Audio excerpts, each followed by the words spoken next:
Welcome to Layer 123 2021. I'm Gint Atkinson, Head of Network Strategy and Digital Architecture at SES Satellites.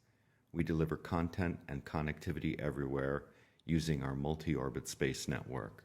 Thank you for joining my talk, Orchestrating 5G Services from Space. Today, the SES Space Network covers 99% of the globe with more than 70 satellites in GEO and MEO orbits. This unique combination lets us deliver thousands of 4K and 8K digital content streams to millions of homes and video distributors across the globe, along with fiber-in-the-sky, carrier-grade gigabit connectivity services. We are the first multi-orbit operator that combines the global reach of GEO orbits with the lower latency and bandwidth capacity of MEO.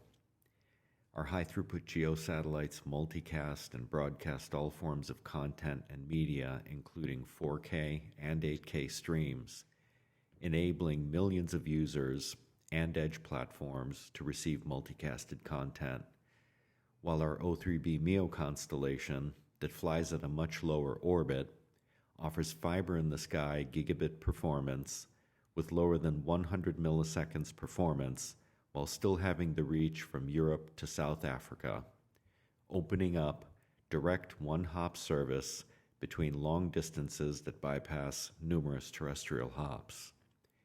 We combine the strengths of each of these orbits with a 3GPP intelligent edge infrastructure that steers traffic and content on the best path to maximize performance and customer experience.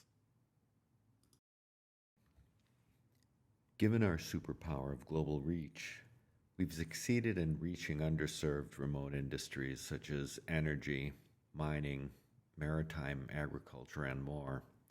Using space networks, these remote enterprises served with satellite connectivity are now able to adopt the cloud like any other business does. Today, we either directly or via partners offer connectivity to these markets. Historically, this need has been for broadband internet connectivity, and now the underlying need is shifting towards supporting cloud applications for business efficiencies, better insights, digitalisation, and adoption of IoT. You'll see a lot happening here around automation, process improvements, yield improvements, safety improvements, and better linkage to centralized systems for operational improvements and integrating operational technology. Remote enterprises with complex operations in wild and distant locations have an incredible need to go directly to the cloud in one hop without extensive detours across multiple terrestrial networks. SES Cloud Direct provides this door-to-door service at multi-gigabit speeds with carrier-grade Ethernet connectivity. Combine this with the ability to multicast content such as media, industrial software upgrades, and industrial telemetry to all remote sites, and new efficiencies and performance levels are delivered that have been unreachable in the past. With intensive cloud adoption, we find many business operations stranded from all the new and expanded services in the hyperclouds and the growing edge platforms. Enterprises increasingly rely on these cloud and edge services as the remote operations need access no matter how wild the location. This is driving remote enterprises to increasingly use space networks to access cloud services, while cloud providers themselves increasingly want access to remote customers by distributing the edge out to the remote enterprise sites. NSR estimates a 34% growth rate for satellite cloud traffic from 2019 to 2029. And with so many remote enterprises demanding access to Azure, Microsoft has taken Azure to space and out to the edge with Azure Orbital. With the massive growth of private LTE and 5G networks at remote enterprises, all cloud providers will need space networks to reach many of their remote enterprise customers. Today, Azure Orbital is the definitive leader. To provide an integrated door-to-door service from wild and remote locations straight to the cloud, Microsoft has teamed with SES to provide ExpressRoute for satellite for direct private connections to the Azure public and government clouds at gigabit speeds with end-to-end SLAs and quality of service from everywhere. Co-location of SES ground stations places the space network right into the Azure cloud, with the traditional Satcom infrastructure being virtualized into a cloud-native function, making the space network itself an integrated network slice with Azure network and services. Getting to the cloud from the wilds is a great step forward, but bringing the capabilities of Azure out to the remote enterprise enables a whole class of new latency-sensitive applications like industrial control and machine learning to be located at the point of demand and use. Azure Modular Data Center with SES connectivity delivers a unified and seamless capability for enterprises and government operations that have the highest demands in the most distant locations. With the space industry and programs rapidly expanding, we can expect to see these services soon being delivered natively inside of space.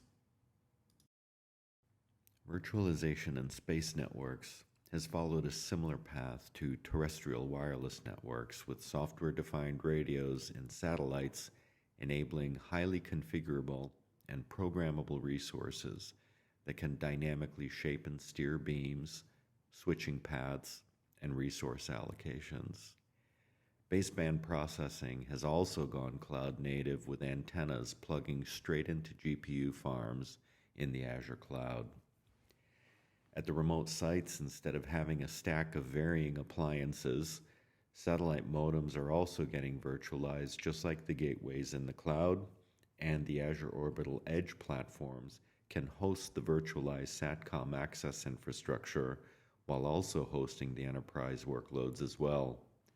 A clustered configuration of edge infrastructure provides a resilient and survivable platform to host all the mission-critical workloads in the wild and distant remote locations. Consider how soon space manufacturing is starting and preparing to scale, and we can see the extremes of the remote enterprise and how Microsoft and SES are ready for the future. SES has pioneered the virtualization of space network infrastructure with a large ecosystem of partners to adopt and adapt the best of cloud, telco, and 3GPP standards, technology, and practices.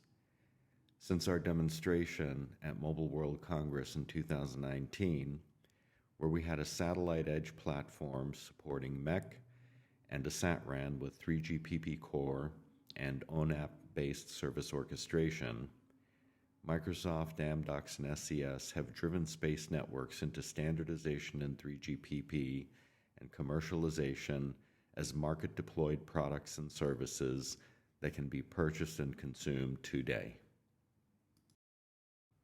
By leveraging the cloud, telco, and mobile solutions from Amdocs and Microsoft, SES has virtualized and automated the infrastructure, network, and processes to leap forward into intelligent and connectivity services supported by highly automated business processes and capabilities. The focus on adopting off-the-shelf solutions and standards that implement TMF, Metro Ethernet Forum, and 3GPP standards allowed SES to move into a completely cloud-native deployment of all BSS and OSS systems. SES is extending its collaboration with Amdocs to achieve end-to-end service orchestration and digital lifecycle management for a new generation of video and network services that span many domains, including physical, virtual, and cloud network functions, as well as satellite access, radio access, fiber transport, and core network infrastructure. The future of 5G services sees a massive growth in private enterprise networks, and that trend extends all the way to wild locations for energy and agriculture enterprises and vast distances for space tourism and manufacturing that are literally taking off now. 3GPP has a vision of smart cities, transportation, healthcare, education, and more that span immense locations and utilize continuous and high-speed mobility. Space networks have the reach and capacity today to deliver rich content and media to the edge and provide connectivity and mobility across the globe and into deep space today. SES has been leading and driving the development of satellite 5G by actively participating in a large number of standards development forums, open source programs, and other 3G PP and 5G PPP related projects. We've been driving a great deal of work to further evolve the 5G standard towards supporting satellites inside of the non-terrestrial network part of the standard, and we're the co-founder of the 5GIA and the elected vice chair of the 5GIA board. We've driven through a lot of the other standards and technology development forums and projects that are contributing material, intellectual property, open source, technology developments, along with the standards themselves. All of this is to drive concrete outcomes in terms of applications that can be directly supported by satellite via the Telecom Infrastructure Project, development of terminals, development of satellite virtualization of the SAT-RAN, and many other areas to integrate 5G as a natively supported technology within Satcom, and to also drive the 5G standards to natively support satellite. In terms of how satellite is integrated into the 5G ecosystem, the way that it works and its core characteristics, the SAT-RAN is in general no different than the rest of the applications, but of course the technology itself, where the radio is literally flying, not sitting. The radio itself is mobile, but a tremendous amount of the needs and capabilities and how satellite needs to work with the 5G core network and with the rest of the RAN is fundamentally the same.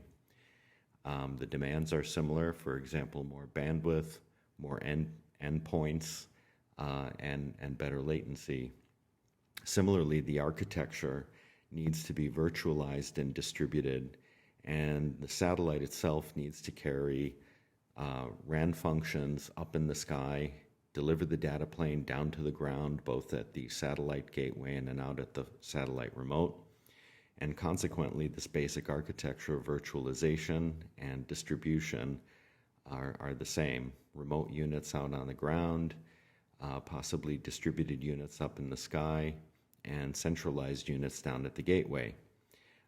So the way that the mechanics work are tremendously different, but the architecture itself is still there, and that lends itself to a tremendous amount of specialization and adaptation of existing RAN technology to SAT-RAN. But the benefits are having the types of capabilities of being able to place network functions where they need to be, dynamically reconfiguring the network, adapting to growth, supporting private deployments, and most importantly, wrapping up capabilities into sliceable network infrastructure, and then finally orchestrating and integrating with partners inside the ecosystem in a highly standardized way. And this is where the Metro Ethernet Forum, with lifecycle service orchestration and ONAP providing an open source orchestration deployment for telcos, this is an area where we're able to adopt and adapt a tremendous amount of technology instead of reinventing it from scratch. And as I mentioned previously, a great deal of the characteristics and the performance and the core capabilities are extremely similar within satellite. For example, we need to have varying, elastic, and highly dynamic bandwidth needs and QoS and topologies, distributed functionality, virtualized software so that, for example, baseband processing can go into a shared infrastructure or at the edge or at the gateway, and programmable software-defined radios in the satellite so that the satellite can be repurposed and spectrum can be dynamically reconfigured, along with allocated to reconfigurable beams that support mobility. Network slicing to be able to take whether it's spectrum-based services, bandwidth-based services, and connectivity-based services, and configure those resources to serve different types of applications, whether it's highly real-time applications, bandwidth-intensive applications, or highly survivable applications that need to jump around the satellite network and the ground network in order to survive very intensive threats and attacks. In satellite, when we look at an end-to-end network diagram, the big thing that satellite is bringing to the table that makes the diagram very different, although the structure may appear the same, is the vast distances that satellite can cover. And with these vast distances come a lot of changes in physics that we don't necessarily deal with on ground networks that are much more concentrated, covering shorter distances. So in many ways, the architecture looks the same. Instead of going through the ground or through wireless terrestrial links very close to the ground, we're traveling much greater distances, giving us vast reach so we can cover very, very broad regions of territory. And this introduces the ability to, for example, have a bigger territory, a bigger region, larger number of users to share resources such as a common bandwidth pool. But in order to be able to support that type of an application, we really need to have highly virtualized and distributed functions because workloads are very likely to move around with such a large territory and a large region. We'll have airplanes flying across multiple continents relatively quickly. We'll have ships similarly moving across multiple continents and covering tremendously large spans of network coverage and exercising mobility across many different provider networks and resources that are owned by others. So the concept of roaming really reaches a different level of complexity. And this is where flexibility in the topology to exercise distributed capabilities, virtualizing resources so that they're not locked up in hardware and they're not locked up at a specific location. This becomes really critical, and it's a really ideal fit for the dynamic capabilities that O3b mPOWER, our satellite system, is bringing to 5G. Now, you may wonder, how much can we really do with satellite technology right now, today, even before mPOWER, which is going to bring a massive leap forward in terms of bandwidth, delivering connectivity services, carrier-grade connectivity services that are tens of gigabit in size. But with the current O3b network, we're regularly delivering gigabit, 5 gigabit, and even 10 gigabit services. But what can we do with that today? And this is particularly interesting. We did a proof of concept live field trial with an American carrier, connecting a 5G handset to 5G ultra-wideband eFemto, and the results were rather impressive and with some of the characteristics quite shocking, supporting over 10,000 simultaneous calls over a 10-hour period continuously, and The exciting thing is that we ended up getting true fiber quality, video latency, and a mean opinion score of 4.23 out of 5, which is an excellent score on terrestrial fiber networks. So we really delivered with today's constellation that we have flying. We truly deliver fiber quality from the sky. And with our next constellation coming up, it's going to get much better, much more dynamic, much more configurable, and a next leap forward in capacity.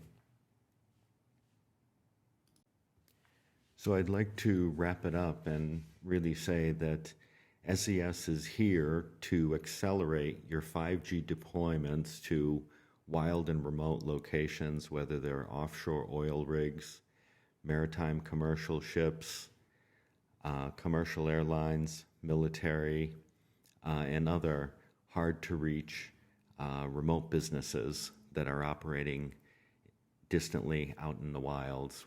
We're ready to deliver your private 5G network with the necessary backhaul quality of service.